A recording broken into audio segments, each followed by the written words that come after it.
everyone, it's Bernard here. A warm welcome to the Citizen channel today. I hope you're all staying safe and well. And we have a City Pass feature today on the Citizen channel.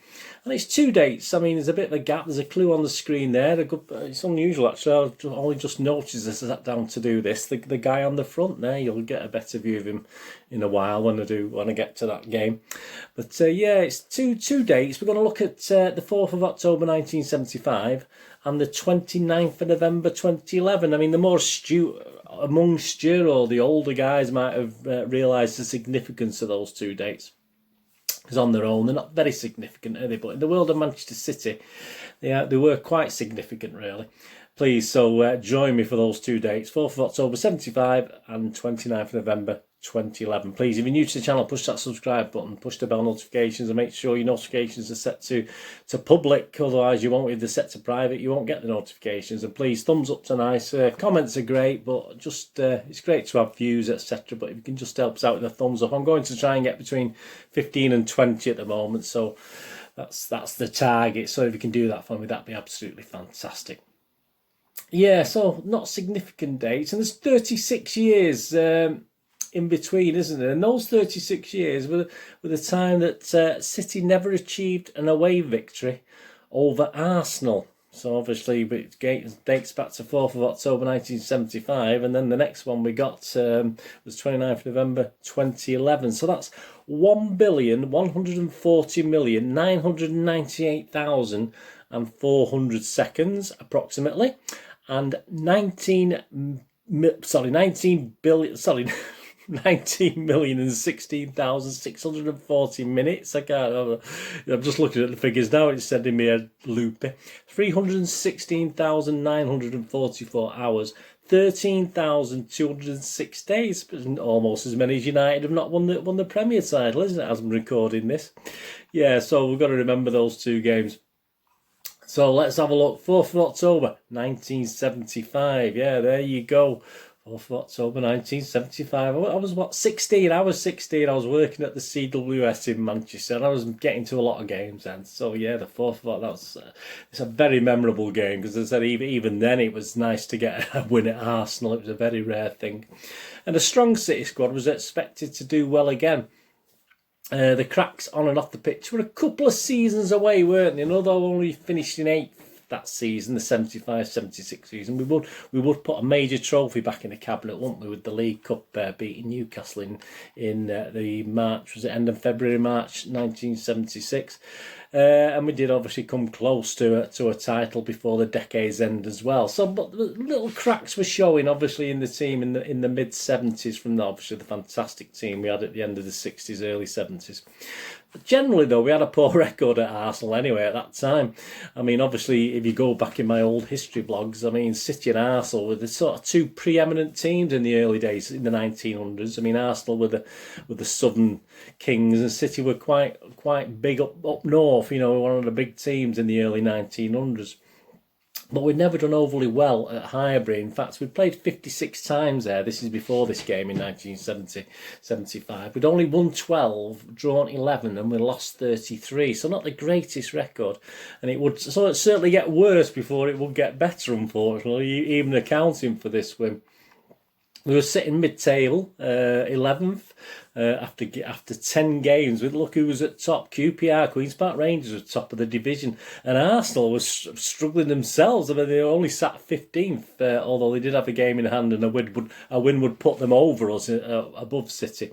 But they would have a poor season, Arsenal. They would, in fact, finish 17th. Obviously, didn't get relegated. They escaped relegation. But not a great season for Arsenal either, this finishing 17th. City, we'd lost all our previous 4 away games that season. This was really City's Achilles heel, I think, throughout the 70s. We just weren't good enough away, and this probably cost us a couple of league titles, to be honest with you, during that decade at least. Arsenal had Bertie Mee in charge, one of the old style sort of, let's say, sit in an office and inspire managers. He wasn't, I don't think he was one of the, you know, on the base like Joe Mercer. I don't think he was one of those that was out on the training pitch day in day out. I may be wrong. I mean, if there's any Arsenal fans watching this, I might be totally wrong. That was my impression of Bertie Mee anyway. And of course, we had Skip in charge, didn't we, Tony Buck? Unfortunately, at that time, very few games were televised, but fortunately, this one was. It was there as well for not just us that were there, but obviously for those watching on Match of the Day. It was actually featured on Match of the Day and still be enjoyed. Now, if you look on YouTube, I'll try and put a link on this to it as well, so that can still be enjoyed now. The lineups that day: City was Corrigan, Clements, Donachie, Doyle, Watson, Oakes, Hartford, Bell, Royal, Marsh and Stewart, with Paul Power as sub. Not a bad team, that, was it?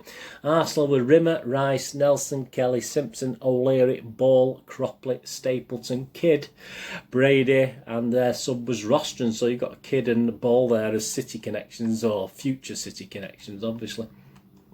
The action was recounted in the City programme on the 20th anniversary of the victory in the 1995 programme against Wycombe Wanderers. So I'm just going to harp to that now, just talk you through what was written in that programme and about the game in 1975-76, but please get a look at it as well if you get a chance. October the 4th, 1975 provided one of those rarities for City fans to savour: a win at Highbury. Away wins have become something we only dreamed about, so to go 3-0 up a minute into the second half sent the travelling supporters into a frenzy of delight. It did. Got a bit nervy after that though, especially at the Arsenal Citadel. Let the goals tell the story. City lost Dennis Stewart through injury on the left on the half hour, Paul Power replacing him, and then proceeded to take the ball through present assistant manager Asa Hartford. Rodney Marsh teased the defence on the left before slipping the ball to Willie Donachie, who in turn crossed to the far post. Colin Bell nodded the ball back into the middle, and Asa's first header came back to him off keeper Jimmy Rimmer. His second found the net. A minute after the break, Hartford charged down the middle of the park, and the home side made no challenge as he found Joe Royal. Big Joe moved towards the goal and let fly a wicked shot into the top corner. Then Marsh got in on the act. Again, the defence failed to clear the ball, and Bell saw a chance of cashing in. He gained possession and moved to the right-hand side of the area before chipping in a delicate centre. Marsh equally delicately nodded the ball out of Rimmer's reach. But Arsenal weren't finished, no they weren't, and they began a fight back which brought them 2 goals. Firstly, our present manager, at this time obviously writing at this programme, Alan Ball, hit one from 20 yards, a ball going in off the bar following a good build-up by Frank Stapleton. And Alex Cropley, it was the latter who scored the final goal of a pulsating game. After 65 minutes, yeah, we were a little bit hanging on there, to be honest with you, but it was still a win, wasn't it? It was still a win, and we accomplished that. But you know, look at those as well. Some great images. There's some images actually taken from the Match magazine on October the 11th, the following October 11th, against a home game against Burnley in 1975. And the black shorts. I always remember the black shorts as well, which I don't think we often wore black shorts, didn't we? So I always remember that. The referee was H. Hackney. I have no recollection of him. Attendance 24,928, so not massive. So despite that Arsenal fight back, I'm sure no one would imagine the wait for another victory at Highbury, but that never came. We never ever got another victory at Highbury until they actually knocked it down, and then obviously they moved to the Emirates, and things weren't that easy there, were they? We struggled to get anything there until the second date in our moments in time. The 29th of November 2011. What a wonderful season. 2011-12. I wonder what happened that season. Significantly, no coincidence that the season before we'd broke a similar 35-year plus hoodoo by winning a trophy, hadn't we, at Wembley? So these 35-year things keep cropping up, don't they? So no real surprise that the Arsenal away hoodoo was ready to be put to bed. The league win, but unfortunately, we'd have to wait a little bit longer. But at least we got an away win at Arsenal. But it was a confident City that went to the Emirates at the end of November 2011, and it was a strong City side as well. And Arsenal had a propensity to play young teams, and probably still do, don't they, in the League Cups, etc. It was a Carling Cup quarter-final, so even so, Arsenal didn't put the strongest of teams out. Wenger still had another 7 years, didn't he, at the helm of Arsenal? And of course, City, we of course had Roberto, didn't we? We had Mr. Mancini. Arsenal was suffering a small trophy drought of their own, and City were desperate to add the League Cup to the cabinet to propel us, hopefully, to the league title in May. Well, we know how that works out, don't we? sat comfortably. City sat comfortably on top of the Premier League after 13 games, 5 points clear of United. Arsenal was 7th, 12 points behind City in the league. It was a full house at the Emirates. Yeah, I mean, obviously they've got a bit lazy, the Arsenal fans, haven't they, in recent years as I'm recording this. But yeah, it was a full house at the Emirates with over 7,000 City fans. I've seen some statements that there was 9,000. Officially, there was only just over 7,000 making the trip, and the loyalty would be rewarded at last, and the hoodoo would be broken. Sadly, I missed this, so obviously I didn't. I've not actually been to the Emirates, even though I've been to Highbury, so I will have to sort that out at some stage. The lineups that day: City had Pantilimon, Zabaleta, Toure, Anuau, Savic, Hargreaves, De Jong, Kolarov, Johnson, Nasri, Dzeko. Subs: Aguero came on 31 minutes, Razak came 79 minutes, Taylor unused, Richards unused, Rekic unused, Bridge unused, Suarez unused. There's some good names to play with there, isn't there? Arsenal, again, I said, a more younger team: Fabianski, Dejuru, Koscielny, Squillaci, Mikel, Oxlade-Chamberlain, Coquelin, Frimpong, Benyon, Park, Chamak. Subs: Jovino, Vermaelen, Arshavin, Manoni, Eastman, Ozzy Jakob, and Yanaris. There you go, fantastic. I mean, I got through them all right, didn't I? Didn't do too bad. And the game, probably Stuart Bremen summed up the history and the match in general in the Manchester Evening News. He went on to say, the last time City won at Arsenal, Brian Kidd was playing for the Gunners and sporting a huge afro hairdo. He was. He still had an afro for what he played for us, didn't he? Mancini made 10 changes from the side which started at Anfield, a 1-1 draw 2 days before. So what better shape to go to Highbury the Emirates, a draw at Anfield, very rare in themselves, but that's another moment in time, isn't it?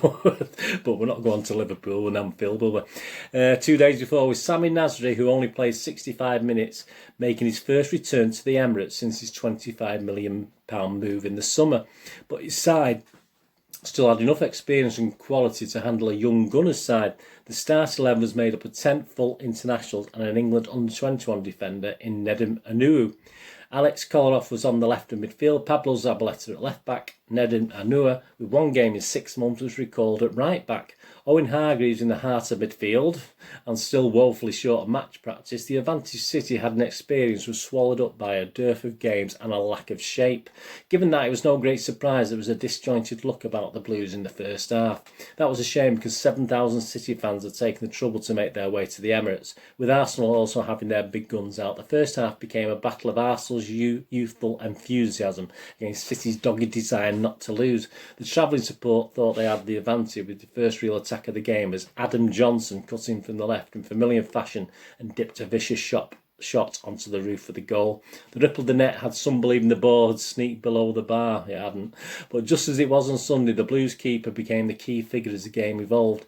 Romania international Costel Pantelimon has had to be patient since his low-key move from Timisoara in the summer, only getting outings in the competition. But he showed his ability in spectacular fashion when Arsenal carved some space on the right and Francis Coquelin's wicked cross found Ju Young Park at the far post.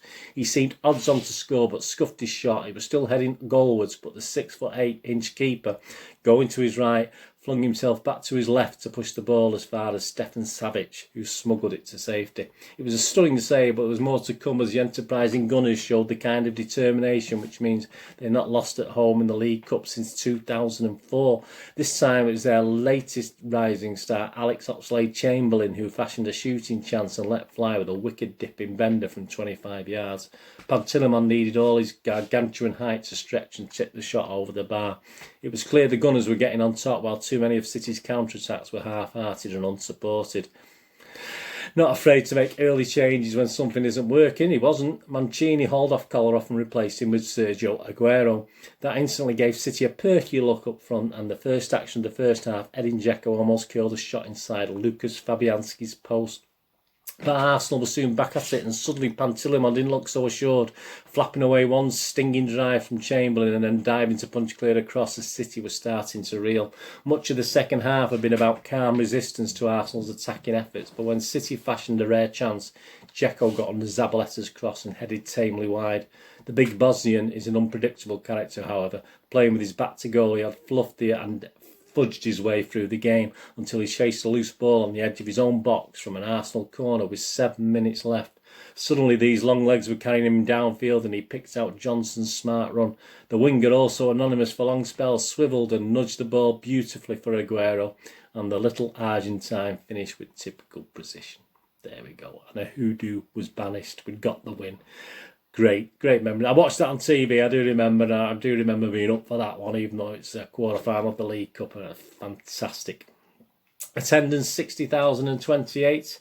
Referee was Lee Probert, and sadly, yes, we wouldn't go any further than the semi-final because our noisy neighbours, I think we call them now, don't we? Because let's disrespect them. We won't get past United, unfortunately, in the semi-final. But the season wasn't a total disaster, was it, anyway?